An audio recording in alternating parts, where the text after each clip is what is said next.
നമസ്കാരം. എല്ലാവർക്കും എൻ്റെ ഒരു പുതിയ വീഡിയോയിലേക്ക് സ്വാഗതം. രേണുസുധിയുടെ വിഷയമാണ് ഇപ്പോൾ കണ്ടൻറ്റായിട്ട് കണ്ടിരിക്കുന്നത്. അതെന്താണെന്ന് വെച്ച് കഴിഞ്ഞാൽ ഞാനിപ്പം ഇവരെ ആക്ഷേപിക്കാനോ കളിയാക്കാനോ ഒന്നും അല്ല ഈ വീഡിയോ ചെയ്യുന്നത്. ഞാൻ ചെയ്യുന്നതെന്നാണെന്ന് വെച്ച് കഴിഞ്ഞാൽ ഇന്നിപ്പം ശ്രീതു എന്ന് പറയുന്ന ഒരു യൂട്യൂബറുടെ വീഡിയോ ഞാൻ കണ്ടിരുന്നു. അതിനകത്ത് സിബി എന്ന് പറയുന്ന ഒരുത്തൻ, സിബി ചിരിക്കുടുക്ക എന്നാണ് അവൻ പറയുന്നത്, അവനൊരു യൂട്യൂബറാണ്. രേണുവിനെ പറ്റി വളരെ മോശമായ രീതിയിലുള്ള ഒരു ചിത്രീകരിച്ചിട്ടാണ് ഇവൻ കമൻ്റ് ഇട്ടിരിക്കുന്നത്. കാരണം എന്താണെന്ന് വെച്ചാൽ ജീവിച്ചിരിക്കുന്ന രേണു ഇപ്പം ഈ ക്യാൻസർ രോഗമൊക്കെ ആയിട്ട് ഇങ്ങനെ ചികിത്സയിലാണ്. അപ്പോൾ ഇവൻ രേണുസുധിക്ക് ആദരാഞ്ജലികൾ എന്ന് പറഞ്ഞിട്ട് ഇവനൊരു പോസ്റ്റർ ഇട്ടിട്ടുണ്ട്. എന്തിനാണ് അതിൻ്റെ ആവശ്യം എന്താ എനിക്കറിയുന്നില്ല. കാരണം അവരുടെ ജീവിക്കുന്ന സമയത്ത് അവർ പല രീതിയിലും ചിലപ്പോൾ നടന്നിട്ടുണ്ടാവും. ചിലപ്പോൾ നമ്മൾ അംഗീകരിക്കാൻ പറ്റുന്ന കാര്യങ്ങളൊക്കെ അവർ ചെയ്തിട്ടുണ്ടാവും. അപ്പോൾ എല്ലാവരും അവരെ വിമർശിച്ചിട്ടുള്ളതാണ്. പക്ഷേ ഈ സമയത്ത് അവരെ കുത്തേണ്ട കാര്യമുണ്ടോ?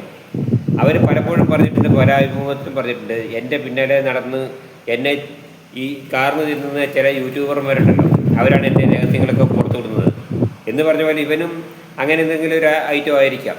കാരണം എന്താണെന്ന് വെച്ചാൽ ഇവനിപ്പോൾ ശരിക്കും നമുക്കതൊന്നും അംഗീകരിക്കാൻ പറ്റാത്തൊരു കാര്യമാണ്. കാരണം എന്താണെന്ന് വെച്ചാൽ അവരെങ്ങനെ നടന്നോട്ടെ, അവരുടെ ഇപ്പോഴത്തെ അവസ്ഥ നമ്മൾ മനസ്സിലാക്കാം. ഇപ്പോൾ ഒരു യൂട്യൂബർമാരൊന്നും അവരുടെ വീഡിയോ ഒന്നും ചെയ്യുന്നില്ല. കാരണം എന്താണെന്ന് വെച്ചാൽ അവരുടെ ഇപ്പോഴത്തെ അവസ്ഥ മനസ്സിലാക്കിയിട്ട് അവരുടെ ആളുകൾക്ക് ഒരു സമുദായമൊക്കെ ഉണ്ട്. ഞാൻ എപ്പോഴും പറയുന്നൊരു കാര്യമാണ് എൻ്റെ വീഡിയോ പറയുന്നത്, നമുക്ക് നമ്മുടെ ശത്രുക്കൾക്ക് പോലും ഇങ്ങനെ ഒരു അസുഖം വരരുതെന്ന് പറഞ്ഞിട്ടാണ് നമ്മൾ പറയുന്നത്.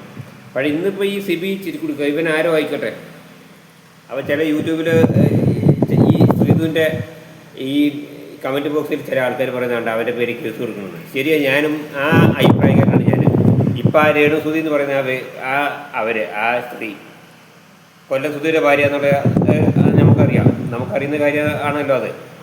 ഇപ്പം ഞാൻ പറയുന്നത് എന്താണെന്ന് വെച്ച് കഴിഞ്ഞാൽ അവരിപ്പോൾ ആർക്കും ഒരു ശല്യത്തിനും വരുന്നില്ല. അവരിപ്പം ട്രീറ്റ്മെൻറ്റിലാണ്, ക്യാൻസർ ട്രീറ്റ്മെൻറ്റിലാണ്. അവരുടെ ചികിത്സ അവരുടെ ഇപ്പോൾ ഈ അസുഖം ഫോർത്ത് സ്റ്റേജിൽ കഴിഞ്ഞു എന്നാണ് പറയുന്നത്. എന്തായാലും അവരെ ഇങ്ങനെയിട്ട് കുത്തിച്ചകയെന്ന് വളരെ മോശമാണ് കേട്ടോ. നിങ്ങൾക്ക് എന്തിൻ്റെ ദ്രോഹമാണ് അവർ ചെയ്തത്? അവരുടേതായ സെലിബ്രിറ്റി രീതിയിൽ അവർ ചില പാട്ടിനും ഫ്ലോയും ഒക്കെ ആയിട്ട് നടന്നത് അവർക്ക് സംഭവം ശരിയാണ്. അപ്പോൾ അത് ചില ആളുകൾ യൂട്യൂബർമാരൊക്കെ വിമർശിച്ചിട്ടുണ്ട്, ഞാനും വിമർശിച്ചിട്ടുണ്ട്, ഇല്ലാതെ പറയുന്നില്ല. അപ്പോൾ ഇപ്പം അവർക്ക് ഒരു അസുഖം വരുന്ന സമയത്ത് നമ്മൾ കൈകൊട്ടിച്ചിരിക്കുകയല്ലേ ചെയ്യുന്നത്. ഒരു അസുഖം വന്നാലും ഒരു അപകടം പറ്റിക്കഴിഞ്ഞാലും നമുക്ക് ശത്രുവാണെങ്കിലും വേണ്ടപ്പെട്ടവനാണെന്നുണ്ടെങ്കിലും ഇനിയിപ്പോൾ ആരായിരുന്നുണ്ടെങ്കിലും നമ്മൾ സന്തോഷിക്കേണ്ട യാതൊരു കാര്യമില്ല.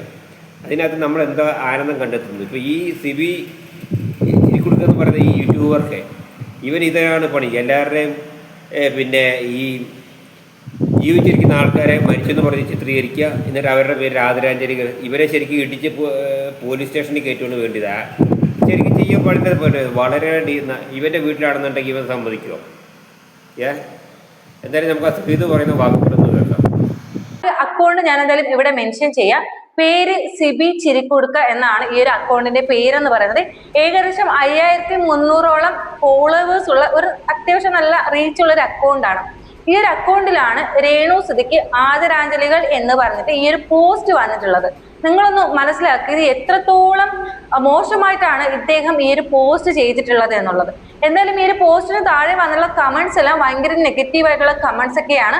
അപ്പൊ എന്തൊക്കെയായാലും നിങ്ങൾ ഇത്രത്തോളം തരം താഴ്ന്നു പോകരുത് എന്നുള്ളത് എൻ്റെ ഒരു റിക്വസ്റ്റ് ആണ്. കാരണം മനുഷ്യത്വമില്ലാതെ ഉള്ള സംസാരം. രേണു എങ്ങനെ ജീവിച്ചോട്ടെ, അല്ലെങ്കിൽ രേണുവിന്റെ ഭാഗത്ത് ചിലപ്പോൾ നമുക്ക് ആർക്കും അംഗീകരിക്കാൻ പറ്റാത്ത ഒരുപാട് തെറ്റുകുറ്റങ്ങൾ, നെഗറ്റീവ് കാര്യങ്ങൾ എല്ലാം തന്നെ നടന്നിട്ടുണ്ടാകാം. അതെല്ലാം ഓക്കെയാണ്. പക്ഷെ എന്ന് പറഞ്ഞ ഒരാളുടെ അസുഖത്തെ പോലും അതിനെ ഒരു സന്തോഷിച്ച് അല്ലെങ്കിൽ അതിനെ ഈ ഒരു ലെവലിൽ ഒരാൾ ജീവനോടെ ഇരിക്കുമ്പോൾ തന്നെ ആദരാഞ്ജലികൾ നേരുക എന്ന് പറയുന്നത് അത് ഭയങ്കര കഷ്ടമുള്ള ഒരു കാര്യമാണ്.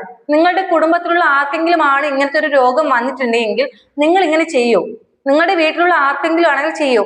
അത് മാത്രമല്ല, ഞാൻ എൻ്റെ ഫേസ്ബുക്ക് പേജിൽ ഒരു പോസ്റ്റ് ഇട്ടിട്ടുണ്ടായിരുന്നു. ഇതിന്റെ താഴെ വന്ന ഒരു കമന്റ് ഞാൻ ഇവിടെ മെൻഷൻ ചെയ്യാം. ഈ ഒരു കമന്റിൽ പറഞ്ഞിട്ടുള്ളത്, അതെന്താ നിനക്ക് ചത്ത സുധീരെ കൂടെ പോയി ജീവിച്ചുകൂടെ എന്നൊക്കെ. എടാ, നിങ്ങളുടെ വീട്ടിലും ഈ വയ്യാത്ത രോഗികളായിട്ടുള്ള ആരും ഇല്ലേ? എന്തിനാണ് ഇത്രയ്ക്ക് ഇങ്ങനെ സംസാരിക്കുന്നത്? ഇനി രേണു എങ്ങനെ ജീവിച്ചോട്ടെ, അത് രേണുവിന്റെ ഇഷ്ടമാണ്. ഇപ്പൊ നാട്ടുകാരുടെയും ഈ പറയുന്ന ലോകത്തുള്ള എല്ലാവരുടെയും ഇഷ്ടം നോക്കി ഒരാൾക്ക് ജീവിക്കാൻ പറ്റുമോ, അല്ലെങ്കിൽ നിങ്ങൾക്ക് ജീവിക്കാൻ പറ്റുമോ? അതൊക്കെ പോട്ടെ, ഇത്രയും മാരകമായിട്ടുള്ള ഒരു അസുഖത്തിനും അടിമയാണെന്ന്, കൂടാതെ ആ കുട്ടി അനുഭവിക്കുന്ന വേദനകൾ ആ കുട്ടി തന്നെ ആ കുട്ടിയുടെ ഈ പറയുന്ന യൂട്യൂബ് ചാനലിലൂടെയും കൂടാതെ ഓരോ വീഡിയോസിലൂടെയും പബ്ലിക്കിന്റെ മുന്നിലോട്ട് എത്തുന്നുണ്ട്. കേട്ടില്ലേ? ഇതാണ് ഇപ്പോഴത്തെ ലോകത്തിന്റെ അവസ്ഥ. ഇവൻ എന്ത് കാര്യത്തിലാണ് ഇപ്പോൾ എന്താണ് അവരെ ഈ രേണുസുധി ഇവനെന്ത് ദ്രോഹമാണ് ചെയ്തത്? അവർ ഞാൻ പറയട്ടെ, അവരുടെ ഒരു സെലിബ്രിറ്റി രീതിയിൽ അവർ നടക്കുന്നു. ഇപ്പം കുറച്ച് മുമ്പ് അവരുടെ ഒരു ഷോർട്ട് വീഡിയോ ഞാൻ കണ്ടിട്ടുണ്ട്. അവർ ട്രീറ്റ്മെൻറ്റിലാണ്. അവരുടെ കൈയുടെ ഇവിടെയൊക്കെ ബാൻഡേജ് കിട്ടിയിട്ടുണ്ട്. അപ്പോൾ അവിടുന്ന് ബ്ലഡ് വരുന്നുണ്ട്. അപ്പോൾ അവർ കണ്ണീരോടെ ഒരു ഭക്തിഗാനം പാടുന്നതായിട്ട് കാരണം എല്ലാവർക്കും ഒരു ആശ്വാസകരമായിട്ട് ഈ ക്യാൻസർ ആയിട്ടുള്ള രോഗികൾക്കുള്ള ഒരു ആശ്വാസത്തിന് വേണ്ടി അവർ വളരെ വിഷമകരമായിട്ടൊരു പാട്ട് പാടുന്ന രംഗം ഇപ്പോൾ ഞാൻ കണ്ടതാണ്, ഒരു ഷോർട്ട് വീഡിയോ. അപ്പോൾ അത് കണ്ടിട്ട് എനിക്ക് അവരുടെ അവസ്ഥ കണ്ടിട്ട് എനിക്ക് വിഷമം തോന്നുന്നു. അപ്പം ഒരു മനുഷ്യനോട് ഇങ്ങനെ മുഖത്ത് നോക്കി പറയാൻ എന്ത് ഇവരെങ്ങനെ മനസ്സ് വന്നല്ലോ. കാരണം എന്താണെന്ന് വെച്ച് കഴിഞ്ഞാൽ ഇവനൊന്നും ശരിക്കും അനുഭവം എന്താണെന്നുള്ള മനസ്സിലായിട്ടില്ല. കാരണം എന്താണെന്ന് വെച്ച് കഴിഞ്ഞാൽ ഒരു മനുഷ്യനെ നമ്മൾ ഇത്രയും കാർന്ന് തിന്നാൻ പാടില്ല. അവരെന്തോ ആയിക്കോട്ടെ, ഇവന് വേറെ എന്തൊക്കെ കണ്ടൻറ്റുകൾ ചെയ്യാനുണ്ട്. ഇവരെ മാത്രം എടുത്തു വെച്ചിട്ടിങ്ങനെ.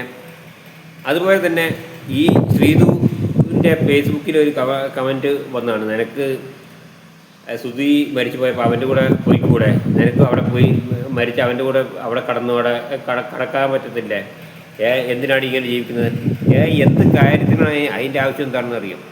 ശരിക്കും ഇങ്ങനെയുള്ള ഈ കണ്ടൻറ്റുകൾക്കും ഇങ്ങനെയുള്ള ഈ മോശമായ ചിത്രീകരണങ്ങൾക്ക് ശരിക്കും പോലീസ് കേസെടുക്കണം. കാരണം ജീവിച്ചിരിക്കുന്ന ഒരു മനുഷ്യനാണ്. അത് അവരെന്നല്ല ആരായാലും, അപ്പം ഞാനായാലും വേറൊരാളായാലും നമ്മൾ ജീവിച്ചിരിക്കുമ്പോൾ നമ്മളെപ്പറ്റി വേറൊരാൾ ഇങ്ങനെ കണ്ടൻറ് ഉണ്ടാക്കുമ്പം നമുക്കതിൻ്റെ വിഷമം വേണം. എത്ര ഉണ്ടാവും അറിയാം. ഇവരെ വേറെ എന്തൊക്കെ കണ്ടൻറ്റൊക്കെ ശരിക്കും ഇവനെ അടിച്ച് പിന്നെ മോന്ത പൊട്ടിക്കുകയാണ് ശരിക്കും വേണ്ടിയത്. മനസ്സിലായില്ലേ?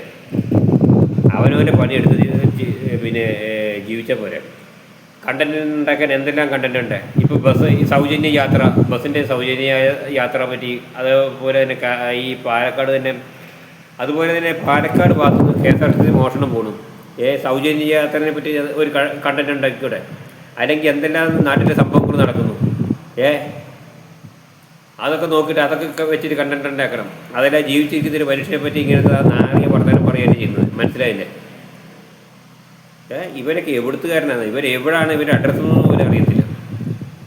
എന്തായാലും സിബി പിന്നെ ചിരിക്കുടുക്കുന്നതാണ് അവൻ്റെ ഇത്. അത് ഈ ശ്രീധുവിടെ വളരെ വ്യക്തമായിട്ട് പറഞ്ഞിട്ടുണ്ട്. കാരണം ഇതൊന്നും ചെയ്യാൻ പാടില്ല. മനസ്സിലായില്ലേ? കാരണം ഇവരൊക്കെ എന്തെങ്കിലും ഒരു വിഷമം വന്നാലേ, ഇവൻ്റെ വീട്ടിൽ ആർക്കെങ്കിലും എന്തെങ്കിലും പ്രശ്നം വന്നാലേ അവനതിൻ്റെ ബുദ്ധിമുട്ട് അറിയത്തുള്ളൂ. മറ്റുള്ളവരുടെ വേദനയിൽ കൈ കൊട്ടിച്ചിരിക്കുന്ന മനുഷ്യന്മാർ തന്നെയല്ല, അവർ മൃഗങ്ങളാണെന്നാണ് ഞാൻ പറയുന്നത്. മനസ്സിലായില്ലേ? ശരി, എന്നാൽ കൂടുതലൊന്നും പറഞ്ഞില്ല. ബൈ.